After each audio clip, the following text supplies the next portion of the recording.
এই ছেলেটার নাম হলো রাফি। রাফি থাকে কুষ্টিয়াতে। রাফি মনে মনে একটা মেয়েকে ভালোবাসে। মিম, হ্যাঁ মেয়েটা দেখতে শুনতে ভালোই, বাট মিমের টোটাল 2টা হাজবেন্ড 3টা বয়ফ্রেন্ড আছে। ওয়েট, পুরো ঘটনায় আসি। রাফি তখন সদ্য এসএসসি দিয়ে কলেজে উঠেছে। উঠতি বয়স, উড়ু উড়ু মন। আর প্রত্যেকটা ব্যাচের একটা মেসেঞ্জার গ্রুপ থাকে না, ওই যে friends forever type. Rafi আর মিমের পরিচয় হয় একটা মেসেঞ্জার গ্রুপেই। প্রথমে মেসেঞ্জার গ্রুপে চ্যাট, তারপর ইনবক্সে চ্যাট। তারপর একদিন কলেজ খুলে দুজনের দেখা হয়, মেলামেশা বাড়তে থাকে। একটা পর্যায়ে রাফি একদম অবসেসড হয়ে যায় মিমকে নিয়ে। কলেজের বাইরে প্রায় অপেক্ষা করতো মিমের জন্য। তারপর একসাথে দুজন ক্লাসে যেত, ফুল চুরি করে এনে মিমকে দিত, পকেট মানি বাঁচিয়ে বিভিন্ন রকম গিফট দিত মিমকে। তারপর ক্লাস ফাঁকি দিয়ে ঘুরতে যাওয়া, একসাথে ফুচকা খাওয়া, a lot of college romance. But Rafi যখনই মিমকে তার ভালোবাসার কথা বলতো, মিম বলতো আমরা বন্ধু হয়ে থাকি প্লিজ, আমি চাই না আমাদের বন্ধুত্বটা নষ্ট হোক। আর এটাকে বেসিক্যালি বলা হয় ব্রেড ক্রাম্বিং, যেটা প্রায় অনেক ছেলের সাথেই হয়ে থাকে। অর্থাৎ আপনার পছন্দের মানুষটা আপনাকে ঠিক ততটুকুই অ্যাটেনশন দেবে যতটুকু অ্যাটেনশন দিলে আপনি তার উপর আরো বেশি অবজেসড হয়ে যাবেন, কিন্তু দিন শেষে সে আপনার হাতে ধরা দেবে না। ফলে আপনার তাকে ঘিরে একটা জেদ জন্ম নেবে। সময়টা ছিল শীতকাল। যথারীতি একদিন ক্লাস ফাঁকি দিয়ে মিম আর রাফি গেল একটা নদীর পাড়ে ঘুরতে, একসাথে হাত ধরে হাঁটা। তারপর যখন নদীর পাড়ে মিম রাফির কাঁধে মাথা রেখে শুয়েছিল, তখন ঘটলো দ্য ম্যাজিক্যাল মোমেন্ট, রাফির জীবনের ফার্স্ট কিস। আর ফার্স্ট কিস যখন হয়, জীবনটা একটা রোমান্টিক ফিল্মের মতো মনে হতে থাকে। পরের দিন পুরো কলেজের সামনে ঘটা করে প্রপোজ করলো মিমকে। আর মিম বলল, কিন্তু আমি তো বিবাহিত।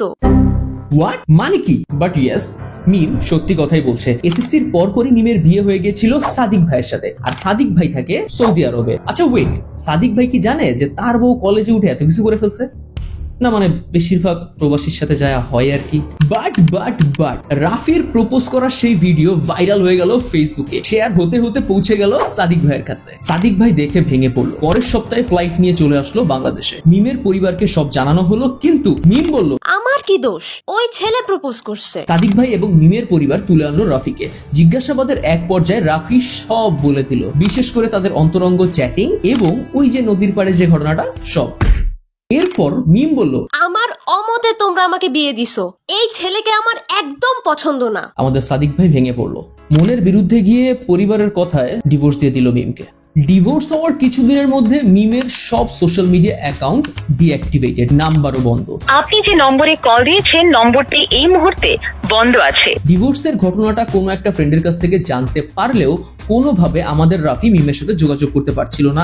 রাফি মনে মনে ভেবে রেখেছিল যে মিমের তো ডিভোর্স হয়েই গেছে, এইবার হয়তো তার আর মিমের কিছু একটা আগাবে। এই ঘটনার প্রায় সপ্তাহখানেক পর হঠাৎ করে একদিন রাফির সামনে আসে একটা ইনস্টাগ্রাম অ্যাকাউন্ট, মিমের নাম দেওয়া না, কিন্তু মিমের ছবি ব্যবহার করা। রাফি টেক্সট দিল, তুমি আমাকে এভাবে ভুলে গেলা। ভাই আপনি কে? আমি মিমের বয়ফ্রেন্ড রাফি। আপনি কে? আর ওর ছবি দিয়ে আপনি ফেক আইডি খুঁজছেন কেন? আমি ওর বয়ফ্রেন্ড নিলয়, আর এটা ওরই আইডি, পাসওয়ার্ড আমার কাছে থাকে। ভাইরে ভাই, হচ্ছেটা কি আমাদের রাফির সাথে? প্রথমে সাদিক ভাই, এখন নিলয়, মানে কেউ রাফি আর মিমকে এক হতেই দিচ্ছে না। নিজের মনের কষ্ট নিয়ে সবকিছু রাফি খুলে বলল নিলয়কে। রাফি এবং মিমের কিছু ছবিও সেন্ড করলো। এরপর কি হয় আপনারা খুব ভালো করে জানেন। ছবিগুলো সেন্ড করার ঘন্টাখানেক পর রাফির ফোনে একটা আননোন নাম্বার থেকে কল আসে। তুমি এগুলো কি শুরু করছো? তুমি কি আমাকে বাঁচতে দিবা না? এভাবে মানুষের সামনে আমাকে কেন ছোট করতেছো? হ্যাঁ, আপনি ঠিক ধরেছেন, এই কলটা ছিল মিমের। আর এইরকম পরিস্থিতিতে মানুষ কি করে? একটা কার্ড প্লে করে, ভিকটিম কার্ড। মানে এমন একটা প্রিটেন্ড করে যেন তার কোনো দোষই নেই, সে জাস্ট একটা পরিস্থিতির শিকার। এমনকি সে যে পরিস্থিতি ক্রিয়েট করছে সেটা তার দোষ না, অন্য কারো দোষ। বেচারা রাফি নিজের মনের সমস্ত কষ্ট এক জায়গায় করে তারপরও সে মিমকে বলে, কিন্তু আমি তো তোমাকে ভালোবেসেছিলাম। আমি বলছি তোমাকে ভালোবাসতে বলেই মিম ফোন কেটে দিল, নাম্বার ব্লক। আর আপনার সাথে কখন এমনটা হয়েছে যে আপনি মন থেকে কারোর জন্য কিছু করেছেন আর বিনিময়ে আপনাকে শুনতে হয়েছে আমি বলছিলাম তোমাকে করতে? এইরকম পরিস্থিতিতে না নিজের চোখে নিজে ছোট হয়ে যেতে হয়, সেলফ রেসপেক্টের জানাজা হয়ে যায়। বেচারা রাফি সবকিছুর জন্য নিজেকে দোষারোপ করতে থাকে। ফ্রাস্ট্রেশনের এক পর্যায়ে সহ্য করতে পারে না, হাত কেটে ফেলে, আর তারপর হসপিটাল। হাতের ঘা শুকাতে প্রায় মাসখানেক লেগে যায়, কিন্তু এখনো রাফি মিমকে ভুলতে পারেনি। আর এই মুহূর্তগুলোতে মানুষ সবচেয়ে বেশি কষ্ট পায়, কারণ এত কিছু করার পরও আপনি মানুষটাকে পেলেন না। ফলে একটা অল্টার ইগো ক্রিয়েট হয়ে যায়। আর এই অল্টার ইগোটাকে বেসিক্যালি বাংলায় বলা হয় না পাওয়ার যন্ত্রণা। যখন রাফির সাথে, মানে কাহিনীর মেইন ক্যারেক্টারের সাথে আমার ফোনে কথা হচ্ছিল, ছেলেটা এই পর্যায়ে এসে একদম হাউমাউ করে কাঁদছিল। সে যাই হোক, এর মধ্যে একদিন হুট করে রাফির ফোনে ফোন আসে মিমের বড় ভাইয়ের। তুই আমার বোনকে কই রাখছস? হোয়াট? লুকায় রাখছে মানে?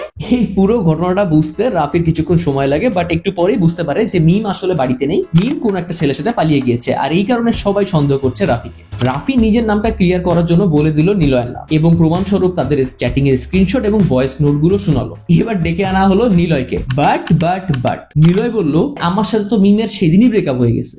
তাহলে মিম গেল কই?